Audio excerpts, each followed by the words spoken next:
de Matam, Monsieur le directeur général de l'administration territoriale, Monsieur le préfet du département de Kanel, Messieurs les sous-préfets de Ouro Sidi et de Orkadiéré, Mesdames, Messieurs les directeurs nationaux, Messieurs les chefs de service régionaux des administrations militaires, paramilitaires et civiles de l'État, honorables députés, Messieurs les hauts conseillers des collectivités territoriales, Messieurs les membres du Conseil économique, social et environnemental, Monsieur le Président du Conseil départemental de Kanel, Monsieur le maire de Ouro Sidi,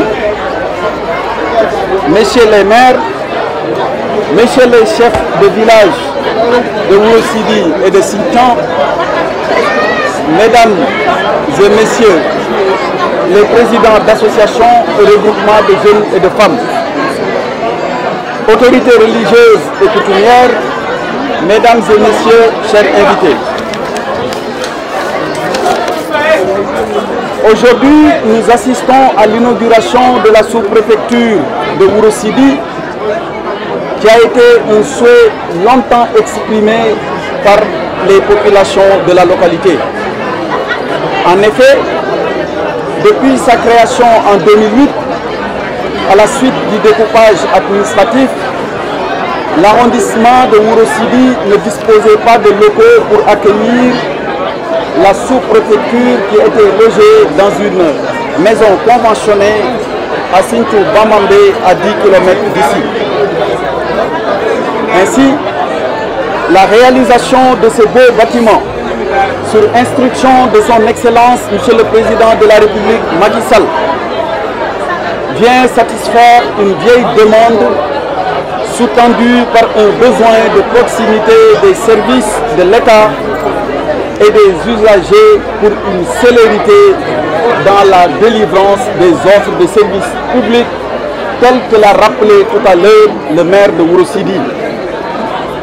L'ouverture d'une sous-préfecture dans la commune de Ouro Sidi, devenue chef-lieu d'arrondissement, se justifie à plus d'un titre, car la commune de Ouro Sidi est la plus grande des 5 communes qui composent cet arrondissement et compte 48 villages officiels.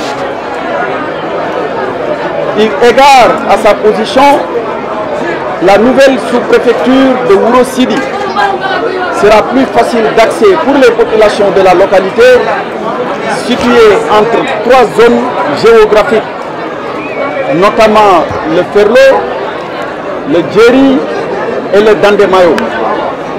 Ainsi, ce service contribuera au désenclavement et à la correction de certaines disparités au nom de l'équité territoriale si chère à son Excellence, Monsieur le Président de la République, Macky Sall, et créera nécessairement les conditions d'une meilleure coordination de l'action administrative. Ce bâtiment que nous inaugurons aujourd'hui offre toutes les commodités requises afin de mettre l'autorité administrative et ses collaborateurs dans les meilleures conditions de travail.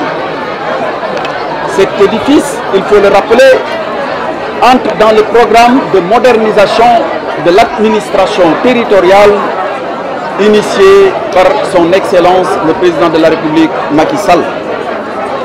Et ce programme permettra de rénover les bâtiments abritant les gouvernances, préfectures, sous-préfectures et les logements des autorités administratives, sans compter la construction de nouveaux bâtiments pour les circonscriptions administratives qui sont dans le besoin. L'infrastructure est composée. L'infrastructure que vous venez ainsi de voir est ainsi composée de 3 bâtiments. notamment un poste de police, un bâtiment administratif et un logement du sous-préfet de type F5. Chère population de Kanel, je vous appelle à vous approprier cet édifice pour lequel vous manifestez déjà largement votre satisfaction. Cela s'inscrit dans la volonté de M. le Président de la République de doter toutes les régions d'infrastructures modernes.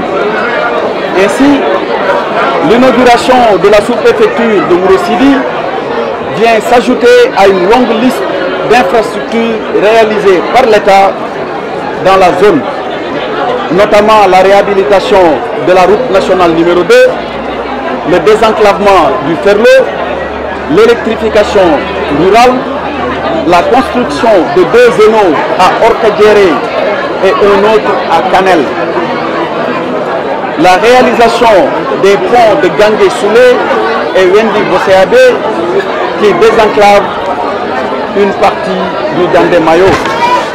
Et cette liste n'est pas exhaustive parce que le président du conseil départemental, en prenant la parole tout à l'heure, a rappelé avec intérêt la réalisation des ouvrages de qualité mais qui sont utiles à la population, et parmi ceux-ci, il a cité de façon pertinente les forages.